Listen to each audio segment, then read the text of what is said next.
क्या आप उन 7 लोगों के नाम जानते हैं? उस अज्ञात भीड़ के बारे में आपने सुना है? इनमें से किसी का भी चेहरा आपने किसी अखबार में छपा देखा? किसी चैनल में इनका नाम लेकर किसी एंकर को चिल्लाते सुना है? बहराइच में दंगा हुआ तो उसके 5 दिनों के बाद बीजेपी के विधायक ने पार्टी के 7 नेताओं के खिलाफ एफआईआर कराई है। किसी को गिरफ्तार होते देखा, सुना, किसी की भूमिका पर टीवी चैनलों में बहस देखी। इस खबर पर इतना सन्नाटा क्यों है? नमस्कार, मैं रवीश कुमार। आज सुप्रीम कोर्ट के जस्टिस बीआर गवई और जस्टिस केवी विश्वनाथन की बेंच ने कहा है कि अगर उत्तर प्रदेश सरकार हमारे आदेश का उल्लंघन करना चाहती है तो यह उसका रिस्क होगा। बहराइच दंगों के मामले में बुलडोजर चलने की खबर पर हाईकोर्ट और सुप्रीम कोर्ट में सुनवाई होनी है। उत्तर प्रदेश सरकार ने सुप्रीम कोर्ट को आश्वासन दिया है कि इस मामले में कल सुनवाई होने से पहले कोई कार्रवाई नहीं की जाएगी। हम इस पर भी आगे बात करेंगे। पहले हमारा सवाल है, बहराइच दंगों के 5 दिनों के बाद बीजेपी के विधायक ने अपनी पार्टी के नेताओं के खिलाफ एफआईआर करा दी है। इस एफआईआर में लिखा है कि 13 अक्टूबर को जब मृतक राम गोपाल मिश्रा के शव को बहराइच मेडिकल कॉलेज के बाहर गेट पर रखकर भीड़ प्रदर्शन कर रही थी, विधायक जी अपने अंगरक्षकों व अन्य सहयोगियों के साथ शव रखे लोगों के पास पहुंचे। इसके बाद डीएम से मिलने सीएमओ कार्यालय पहुंचे, जहां सीएमओ सिटी मजिस्ट्रेट भी मौजूद थे। सभी को साथ लेकर दोबारा से मृतक के परिजनों व ग्रामीणों के पास पहुंचे और बातचीत कर शव को मोर्चरी में ले जाने लगे। तभी कुछ उपद्रवी, जिसमें भाजपा युवा मोर्चा नगर अध्यक्ष अर्पित श्रीवास्तव व अन्य भाजपा कार्यकर्ता अनुज सिंह रैकवार, शुभम मिश्रा, कुशमेंद्र चौधरी, मनीष चंद्र शुक्ल, पुंडरिक पांडे, अध्यापक सेक्टर संयोजक सुधांशु सिंह राणा व अज्ञात भीड़ नारेबाजी करते हुए गाली गलौज करने लगी। आगे इस एफआईआर में लिखा है कि हम लोगों ने शव को लेकर मोर्चरी में किसी तरह रखवाया, फिर लोगों ने उपद्रव करना शुरू कर दिया। जिलाधिकारी महोदया ने कहा कि हम लोग चलकर मूर्तियों के विसर्जन हेतु पैदल चलकर आग्रह कर लेते हैं। हम लोग मोर्चरी से निकलकर गेट के बाहर जैसे ही सड़क पर आए, मैं व जिलाधिकारी आगे बढ़ते हैं। हम लोगों की गाड़ी मुड़ने लगती है। उपरोक्त लोगों द्वारा गाड़ी को रोकने एवं शेष बचे लोगों को जान से मारने की नीयत से पत्थर अद्धा चलाने लगते हैं। उसी समय भीड़ से एक फायर भी होता है, जिससे गाड़ी संख्या यूपी 32 जेपी 9999 गाड़ी का शीशा टूट जाता है। उस घटना में मेरे बेटे अखंड प्रताप सिंह बाल बाल बच जाते हैं। उक्त सारी घटना रात्रि 8 से 10 बजे के बीच की है। सीसीटीवी फुटेज में सारा कुछ स्पष्ट होगा। अतः मुकदमा दर्ज कर आवश्यक कार्रवाई करने का कष्ट करें। आज के दैनिक भास्कर में बीजेपी के विधायक सुरेश्वर सिंह का बयान छपा है कि उन्होंने किसी पर दंगा करने का आरोप नहीं लगाया है। एफआईआर में भले उन्होंने दंगा शब्द का इस्तेमाल नहीं किया, लेकिन गाड़ी पर पत्थर चलाना, अद्धा चलाना, भीड़ की तरफ से गोली का चल जाना दंगा या उपद्रव ही होता है। एफआईआर में विधायक सुरेश्वर सिंह ने जिन 8 धाराओं के तहत मुकदमा दर्ज कराया है, 1912, 1913, 3422, 35, 3513, 1091, 125 और 352, इन 8 धाराओं का संबंध उपद्रव, दंगा और हत्या के प्रयास से ही है। 22 अक्टूबर को सुरेश्वर सिंह ने एक प्रेस कॉन्फ्रेंस की और कहा कि उपद्रवियों ने उनकी गाड़ी पर बोरे डालकर जलाने की कोशिश की। जरा सी चूक हो गई होती तो बड़ा हादसा हो सकता था। पुलिस और खुफिया तंत्र का यह फेलियर है। बीजेपी के नगर अध्यक्ष समेत सभी 7 लोगों के खिलाफ जल्दी कार्रवाई होगी। विधायक सुरेश्वर सिंह के बेटे अखंड प्रताप सिंह की जान को खतरा हो सकता था। उनके बेटे की तरफ गोली चलाने का आरोप अगर किसी दूसरे समुदाय के लोगों पर लग गया होता तो अभी तक उनके घर मकान सब गिरा दिए गए होते। लेकिन बीजेपी के विधायक के बेटे पर गोली चलाने का मामला जिन 7 लोगों के खिलाफ दर्ज किया गया है, उनके खिलाफ कार्रवाई क्यों नहीं होती है? तो हमने स्पष्ट रूप से लिखा है, मुकदमा लिखा देने से न कोई मुलजिम होता है और न कोई दोषी होता है। हमने स्पष्ट रूप से लिखा है कि सीसीटीवी कैमरे वहाँ पे लगे हुए हैं, एक दुकान पे नहीं, कई दुकानों पे लगे हुए हैं। उनको विवेचक देखेगा और जो भी बलवा करने में होंगे, जिसने भी फायर किया होगा, जिसने ईंट पत्थर चलाई होगी, उसके विरुद्ध वो कार्रवाई करेगी। इसका महाराजगंज की घटना से कोई लेना देना नहीं है। और जहां बार बार भाजपा का जिक्र आता है, हमारे ख्याल से भाजपा का इसमें कोई नहीं है। बाद में जानकारी मिली कि अर्पित श्रीवास्तव भाजपा के भारतीय जनता युवा मोर्चा के नगर अध्यक्ष हैं। इसके अतिरिक्त भाजपा का मेरे विचार से कोई इसमें है नहीं। और उपद्रवी लोग थे, ज़्यादातर लोग नशे में थे और सब लोग ये कह रहे थे कि ये हमारा भाई है। जब हमने परिवार के लोगों से पूछा कि ये आपके भाई हैं, और जो लोग कह रहे थे कि हम इनके भाई हैं, वो शव के मुंह पर बैठे जा रहे थे। उनको ढकेल करके हमने पीछे किया और मैं, दिवाकर पांडे जी, अखंड प्रताप सिंह और उनका भतीजा किशन, 4 लोगों ने उस शव को कंधे पर लेकर के उठा करके हम लोगों ने उसको मर्चरी तक पहुंचाने का काम किया। और जब मर्चरी पहुंच गए तो मर्चरी का दरवाज़ा भी तोड़ दिया उपद्रवियों ने। एम्बुलेंस को शीशा पत्थर फेंके, एम्बुलेंस भाग गई। उसके बाद में मर्चरी की दीवार भी गिरा दी गई, जो लोगों ने मुझको बताया। और 13 तारीख की घटना है। कई लोगों ने कहा कि अपने लोग हैं, तो हमने कहा कि अगर कोई अपना है तो आ करके बता दे। हमने 18 तारीख को FIR लिखाई है। जो नाम मुझे ज्ञात हुए, हमने 18 तारीख को FIR लिखाई है। और इसमें कहाँ से ये बात आ गई, अखिलेश जी हो या कोई अन्य नेता कह रहा हो कि भारतीय जनता पार्टी ने दंगा कराया। विधायक सुरेश्वर सिंह कुछ भी कहें, किसी भी तरह से कहें, हमारा कहना है कि मीडिया इन नामों को लेकर तह तक क्यों नहीं जा रहा है, क्यों नहीं एक एक नाम की पड़ताल की जा रही है। इसी प्रेस कॉन्फ्रेंस में देखिए सुरेश्वर सिंह के सामने कितने चैनलों के माइक हैं, लेकिन क्या मीडिया इनकी ही बातों की पड़ताल कर रहा है, इनकी कार के वीडियो दिखा रहा है जिसे जलाने का प्रयास किया गया। सुरेश्वर सिंह कह रहे हैं कि उपद्रवियों ने मोर्चरी की दीवार गिरा दी। क्या इतनी सारी माइक और उसके कैमरे उस दीवार के बाहर दिख रहे हैं?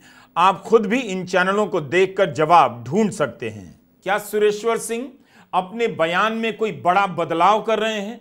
एकदम से तो नहीं लगता।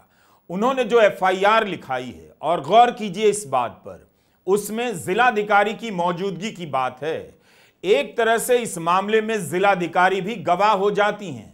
विधायक ने जो FIR कराई है बीजेपी के नेताओं के खिलाफ, वो क्या आसान बात है? अगर सुरेश्वर सिंह कहते हैं कि कहां से लग रहा है कि बीजेपी के लोगों ने किया है, तब फिर वे बता दें कि जिन लोगों के नाम उन्होंने FIR में लिखाए हैं वो बीजेपी के हैं या नहीं। प्रशासन ही बता दे, जिलाधिकारी बता दें। याद रखिएगा, सुरेश्वर सिंह ने अर्पित श्रीवास्तव और उनके भाजपा नेता होने से इनकार नहीं किया। इसी प्रेस कॉन्फ्रेंस में कहा है कि वे भाजपा नेता हैं। तो उनकी बात कहां से पलट गई? एक विधायक और उनके बेटे की जान अगर चली जाती तो कितना बड़ा मामला बन जाता। सुरेश्वर सिंह खुद बता रहे हैं कि किस तरह से उनकी गाड़ी पर हमला हुआ। अगर कुछ भी अनिष्ट हो गया होता तो इसके नाम पर भारत भर में कितना बड़ा तनाव फैला दिया गया होता। ये कितनी बड़ी साजिश नजर आती है। बहराइच में जब सांप्रदायिक दंगा हुआ तब गोदी मीडिया के कई चैनलों ने अनाप शनाप रिपोर्टिंग की। बाकायदा बहराइच पुलिस को खंडन करना पड़ा कि मृतक के बारे में झूठी बातें फैलाई जा रही हैं। आज तक के सुधीर चौधरी ने अपने प्रोग्राम ब्लैक एंड व्हाइट में इसका पूरा ब्यौरा दिया। बाकायदा कहा कि वे नफरत का पोस्टमार्टम करने वाले हैं, जिसने सारी हदों को पार कर दिया है। इसके बाद एंकर बताते हैं कि राम गोपाल मिश्रा के पैरों की सभी उंगलियों के नाखून खींचकर निकाला गया। इसे सुधीर चौधरी ने पहला और बड़ा खुलासा बताया था। कई और चैनलों ने भी इसी तरह की रिपोर्ट की। रिपोर्टिंग की भाषा दर्शक को कल्पना करना सिखा रही है। आप कल्पना कीजिए, जो नहीं हुआ है उसकी भी कल्पना कराई जा रही है कि क्या क्या हुआ, कैसे कैसे हुआ, ताकि वे भी आग में उबलने लगे। गनीमत है कि बहराइच पुलिस ने इसे खंडन किया, इसे गलत बताया और लिखा कि सोशल मीडिया में सांप्रदायिक सौहार्द को बिगाड़ने के उद्देश्य से भ्रामक सूचना जैसे मृतक को करंट लगाना, तलवार से मारना एवं नाखून उखाड़ना आदि बातें फैलाई जा रही हैं, जिसमें कोई सच्चाई नहीं है। पोस्टमार्टम में मृत्यु का कारण गोली लगने से होना पाया गया है। इस घटना में एक व्यक्ति के अतिरिक्त अन्य किसी की मृत्यु नहीं हुई है। अतः सभी से अनुरोध है कि सांप्रदायिक सौहार्द को बनाए रखने के लिए अफवाहों पर ध्यान न दें एवं भ्रामक सूचनाओं को प्रसारित न करें। लेकिन पुलिस ने मीडिया नहीं लिखा, सोशल मीडिया लिखा। किसी चैनल का नाम नहीं लिखा, किसी एंकर का नाम नहीं लिया, ना उनके खिलाफ कोई कार्रवाई की। इस तरह से एक खास तरह के मीडिया को कितनी छूट मिलती रहती है। क्या इन एंकरों और इनके चैनलों ने पुलिस की सफाई के बाद माफी मांगी, कोई खेद जताया? कुछ आप भी पता कीजिए। बीजेपी नेता नुपुर शर्मा ने भी यह झूठ फैलाया, मगर बाद में उन्होंने माफी मांगते हुए कहा, मैंने मीडिया में जो सुना वही दोहराया। कम से कम नुपुर शर्मा मान तो रही हैं कि मीडिया में जो सुना वही दोहराया, लेकिन नुपुर शर्मा भी चैनल का नाम नहीं लेती, यह नहीं बताती कि किस चैनल से उन्होंने ऐसा सुना, किस अखबार में उन्होंने ऐसी बातें पढ़ी। यह मीडिया झूठ तो फैला देता है और फिर उसके बाद चुपचाप किनारे से निकल जाता है। क्या किसी मीडिया चैनल ने इस झूठ के बारे में आपसे कोई माफी मांगी? पुलिस ने और चैनल ने उसका प्रचार किया। पूरा प्रोजेक्ट चल रहा है, अनजान और नासमझ लोगों को दंगाई बनाया जाए, उनके भीतर एंटी मुस्लिम नफरत को हवा दी जाए। हमने यह उदाहरण आपको इसलिए दिया, सिर्फ इतना बताने के लिए कि यह मीडिया झूठ तो फैला देता है, लेकिन जब बीजेपी के विधायक ने बीजेपी के नेताओं के खिलाफ एफआईआर कराई तो कोई उसका पोस्टमार्टम नहीं करता, उन नेताओं की पड़ताल करने नहीं निकलता है। इस एफआईआर में एक नाम अर्पित श्रीवास्तव का है, जिन्हें तमाम अखबारों में बीजेपी के युवा मोर्चा का नगर अध्यक्ष लिखा गया है। बाकी 6 के बारे में भी कई अखबारों में खास नहीं छपा, इतना ही छपा है बीजेपी के कार्यकर्ता हैं। क्या इतने अखबारों के पास अर्पित श्रीवास्तव का कोई भी फोटो नहीं जिसे छापा जा सकता था? किसी के पास अर्पित श्रीवास्तव का बयान तक नहीं कि उनके बारे में बीजेपी के विधायक सुरेश्वर सिंह ने जो आरोप लगाए हैं उस पर उनकी क्या प्रतिक्रिया है? हम वही बता रहे हैं जो अखबारों में छपा है और यह भी बता रहे हैं कि किस तरह से छपा है और क्या क्या नहीं छपा है। आज के ही दैनिक भास्कर के एक वीडियो और रिपोर्ट को अखिलेश यादव ने ट्वीट किया है। इसी वीडियो को कांग्रेस की प्रवक्ता सुप्रिया श्रीनेत ने भी ट्वीट किया। तब तो पुलिस को तुरंत जवाब देना चाहिए था कि आरोप सही है या नहीं। अखिलेश ने दैनिक भास्कर के वीडियो ट्वीट करते हुए कहा कि भाजपा ने अपने समर्थकों की भावनाओं को गुमराह करके उनका इस्तेमाल अपनी सत्ता को बचाए बनाए रखने के लिए किया है। सच तो यह है कि भाजपा अपने ही लोगों के खिलाफ षड्यंत्र कर रही है। भाजपा भाजपाइयों से दंगे कराकर उन्हें ही फंसा दे रही है। तभी तो भाजपा का विधायक भाजपाइयों के खिलाफ रिपोर्ट लिखवा रहा है। दैनिक भास्कर के प्रिंट संस्करण में बहराइच दंगों को लेकर खबरें छपी हैं। इस अखबार के रिपोर्टर शिवम और शुभम श्रीवास्तव ने कुछ युवाओं से बात की और इस वीडियो में एक कथित उपद्रवी कबूल भी कर रहा है कि 2 घंटे के लिए पुलिस वाले हट गए थे, साथ के लोगों ने गद्दारी की, नहीं तो महाराजगंज खत्म हो गया होता। भास्कर की रिपोर्ट इस वीडियो के आधार पर लिखी गई है। दोनों रिपोर्टर ने 5 दिनों तक महाराजगंज और उसके आसपास के गांवों में इन्वेस्टिगेशन किया है। जिन युवकों से बात की है, वीडियो में उनका चेहरा दिखाया गया है। सारा घटनाक्रम 14 अक्टूबर का है, जिस दिन राम गोपाल मिश्रा की शव यात्रा निकाली गई। इसमें से एक का बयान अखबार ने यूं छापा है जो हम पढ़ रहे हैं। कल तो हम लोग महाराजगंज में थे, 2 एजेंसियां जल गईं, गाड़ियां जल गईं, दुकानें जल गईं, कई महंगी महंगी गाड़ियां फूंक दी गईं, कई बंदे एक साथ गए थे। जरूरी नहीं कि हम ही फूंकेंगे, जिसका नंबर आ जाएगा वही फूंक देगा। कुछ लोगों ने गद्दारी कर दी, नहीं तो पूरा महाराजगंज खत्म हो जाता। पुलिस वालों ने टाइम दिया था 2 घंटे, सारे पुलिस वाले हट भी गए थे। अब इस रिपोर्ट पर बहराइच पुलिस का क्या कहना है? क्यों नहीं तुरंत जवाब आया? प्रशासन का क्या कहना है? हमारे पास इसकी कोई जानकारी नहीं। हम छपी हुई खबरों को लेकर ही विश्लेषण कर रहे हैं। यह बहराइच पुलिस का ट्विटर हैंडल है। इस पर इलाके में गश्त करते हुए पुलिस की अनेक तस्वीरें आपको मिलेंगी। लेकिन वीडियो अपलोड करने के समय तक, हमारे वीडियो अपलोड करने के समय तक इस ट्विटर हैंडल पर हमें बहराइच पुलिस की तरफ से भास्कर की रिपोर्ट पर कोई प्रतिक्रिया नहीं मिली। यूपी पुलिस के ट्विटर हैंडल पर भी कोई खंडन नजर नहीं आया। बाद में प्रतिक्रिया अगर आ गई, सफाई आ गई, तो चैनल के लिंक के नीचे उसका हिस्सा हम डाल देंगे। इन खबरों को खंगालने से पता चलता है कि क्या लिखा जा रहा है और क्या नहीं लिखा जा रहा है। क्या यह इतना साधारण मामला है? बीजेपी के विधायक बीजेपी के नेताओं पर हिंसा फैलाने का, दंगा फैलाने का आरोप लगा रहे हैं। भीड़ से उन्हीं की तरफ गोली चलाने और पथराव करने के आरोप लगा रहे हैं। अर्पित श्रीवास्तव को मीडिया नगर अध्यक्ष लिख रहा है, मगर कोई उन्हें नगर में ढूंढ नहीं सका। मीडिया क्यों नहीं जानना चाहता कि दंगा भड़काने की साजिश किसकी थी? बीजेपी के विधायक जिन पर आरोप लगा रहे थे, उनकी पड़ताल क्यों नहीं कर रहा है? अगर सच उस हिस्से में है तो क्या यह बात खतरनाक नहीं हो सकती है? काम किसी और का और घर किसी और का गिराया जा रहा है। क्या इसे लेकर मीडिया को परेशानी नहीं? क्या यह सब सही हो रहा है? जागरण की खबरों का क्लिप दिखा रहा हूं, इन खबरों को देखिए। दंगों के मामले में जिनके नाम आए हैं या जो गिरफ्तार हुए हैं, उनके घरों दुकानों के सर्वे की खबरें हैं। अभी पुलिस की जांच पूरी नहीं हुई, अदालत का फैसला नहीं आया, लेकिन इन खबरों से पता चलता है कि लोक निर्माण विभाग की तरफ से सर्वे होने लग गया कि अतिक्रमण तो नहीं है। 13 अक्टूबर से पहले इन एजेंसियों को, सरकारी एजेंसियों को किसी अतिक्रमण का ख्याल नहीं आया और विधायक सुरेश्वर सिंह की एफआईआर के बाद इसी तरह का सर्वे बीजेपी के उन 7 नेताओं के घरों या दुकानों या किसी भी प्रतिष्ठान को लेकर क्यों नहीं हो रहा है? बुलडोजर चलने की हेडलाइन से कितनी दहशत होती होगी। केस न मुकदमा, बस घर गिरा दो। कायदे से हेडलाइन इस बात से शुरू होनी चाहिए या हेडलाइन में इस बात का जिक्र होना चाहिए कि सुप्रीम कोर्ट का आदेश है, बुलडोजर के इस्तेमाल पर रोक है, फिर कैसे कार्रवाई हो सकती है। मगर कई अखबारों की हेडलाइन में सुप्रीम कोर्ट के आदेश का जिक्र तक नहीं मिला।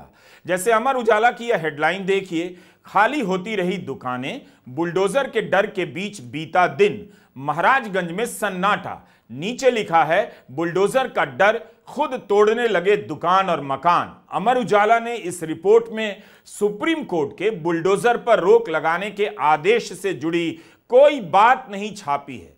क्या इन बातों को नहीं छापा जाना चाहिए था? इस तरह से अखबार या चैनल आपकी नजरों के सामने से उन चीजों को गायब कर दे रहे हैं जिन्हें लेकर आप एक नागरिक की तरह सोच सकते थे। इसलिए आप नहीं सोच पा रहे हैं, इसलिए आपको भीड़ में बदलना चुटकी का खेल हो गया है। बीजेपी के 7 नेताओं पर गोली चलाने के आरोप हैं, जिससे बीजेपी के विधायक के बेटे की ही जान जा सकती थी। बहराइच दंगों के 2 आरोपी सरफराज और तालीम का एनकाउंटर कर दिया गया, पैर में गोली लगी है। लेकिन क्या पुलिस प्रशासन उस अपराधी को सामने लाएगा जिसने बीजेपी के विधायक की कार पर गोली चलाई? वहां तो प्रशासन के कई और बड़े अधिकारी भी थे, गोली उन्हें भी लग सकती थी। क्या इनसे पूछताछ होगी? होने वाली है? गिरफ्तारी होगी? कब होगा यह सब? कुछ दिन पहले लखीमपुर खीरी में एक वकील ने बीजेपी के विधायक योगेश वर्मा को पीट दिया। पीटने का आरोप जिला अधिवक्ता संघ के अध्यक्ष अवधेश सिंह पर लगा। पुलिस के सामने विधायक की पिटाई कर दी गई। बीजेपी के नेता आपस में एक दूसरे को मारते हैं, पीटते हैं, तब भी इनकी गिरफ्तारी नहीं होती। अवधेश सिंह की गिरफ्तारी की खबर हमें नहीं मिली, लेकिन ऐसी खबरें मिली कि उन्हें और उनकी पत्नी को पार्टी से निकाल दिया गया है। बीजेपी के विधायक को कोई पीट दे और गिरफ्तारी तक ना हो तो क्या बीजेपी के नेता और कार्यकर्ताओं को आपस में कुछ भी करने की छूट है? पुलिस उन्हें गिरफ्तार क्यों नहीं करेगी? योगी से मुलाकात के बाद एक्शन, विधायक योगेश वर्मा को पीटने वाले अवधेश सिंह, उनकी पत्नी समेत 4 लोगों को बीजेपी ने निकाला, ये हेडलाइन छपी है। अब कोई बुलडोजर का नाम नहीं ले रहा। बीजेपी के विधायक सुरेश्वर सिंह ने कार पर गोली चलने के आरोप लगाए हैं, उसी का वीडियो कम से कम चलाया जाता कि कार पर गोली के निशान हैं भी या नहीं। क्या बीजेपी के विधायक सुरेश्वर सिंह ने आपसी राजनीति में यह आरोप लगा दिया? क्या जिन 7 लोगों के खिलाफ उन्होंने एफआईआर कराई है वे सभी बहराइच के नगर बीजेपी के विधायक के समर्थक हैं? क्या उन्होंने आपसी राजनीति को निपटाने के लिए एफआईआर कराई? तब तो यह और भी गलत बात है। एफआईआर के लिए 5 दिनों तक उन्होंने इंतजार क्यों किया? मीडिया उनसे यही पूछ लेता। इतने सारे सवाल हैं और जवाब कुछ भी नहीं। कितना अनर्थ होता अगर अतिक्रमण हटाने के नाम पर बुलडोजर चल जाता। बहराइच में लोक निर्माण विभाग पीडब्ल्यूडी ने 23 घरों और दुकानों पर नोटिस चिपका दिया। मुख्य आरोपी अब्दुल हमीद समेत 23 लोगों के घरों और दुकानों पर नोटिस लगा है कि ये इमारत सरकारी जमीन पर अवैध रूप से बनाई गई है। 20 घर मुसलमानों के और इनमें 3 घर हिंदुओं के हैं।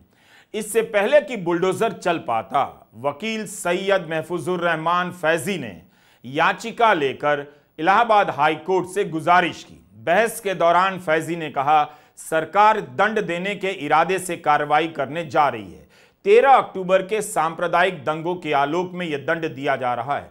उसी बाजार में 100 से अधिक दुकानें हैं, मकान हैं, और उनमें से 23 लोगों के मकानों और दुकानों का चुनाव किस आधार पर किया गया है, हाईकोर्ट ने इस पर जवाब मांगा है। इस मामले में 23 अक्टूबर को सुनवाई होनी है। बहस के दौरान यह भी बात आई कि जो नोटिस चिपकाए गए हैं उन पर लोक निर्माण विभाग के अधिशासी अभियंता के दस्तखत थे, जबकि उनका ऐसा करने का अधिकार नहीं है। कायदे से पीडब्ल्यूडी के एग्जीक्यूटिव इंजीनियर को पुलिस या जिलाधिकारी को पत्र लिखना था कि उनकी जमीन पर अतिक्रमण हुआ है, खाली करा दें। यही नहीं, 18 अक्टूबर को नोटिस चिपकाई गई, लेकिन उस पर तारीख 17 अक्टूबर की लिखी थी। कहा गया 20 अक्टूबर तक खाली कर लें, कार्रवाई होगी। वकील फैजी का कहना था कि जिन लोगों को नोटिस मिला है वो लोग या तो जेल में हैं या डरकर कहीं चले गए हैं। जब नोटिस की तामील ही नहीं हुई, तब फिर किसी का घर या दुकान कैसे गिराया जा सकता है? प्रशासन क्या कर रहा है उसे एक तरफ रख दीजिए, लेकिन मीडिया किस तरह से रिपोर्ट कर रहा है इतने गंभीर मसले पर उसकी समीक्षा जरूर कीजिए। पूरी खबर पढ़ने के बाद भी ठीक से समझ नहीं बन पाती मामला क्या है, कोर्ट में क्या दलील दी गई, कोर्ट ने क्या कहा है, मगर हेडलाइन चमक रही है और निश्चित रूप से ऐलान कर रही होती है कि ये हो गया, वो हो गया, ये शामिल था, वो नहीं था और वो होने से टल गया। इस खेल को आप जिम्मेदारी से समझिएगा।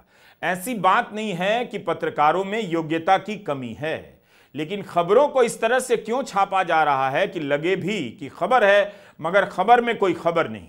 एक वकील ने हमें बताया कि 1945 का एक एक्ट है जिसे road side land control act 1945 के नाम से जाना जाता है।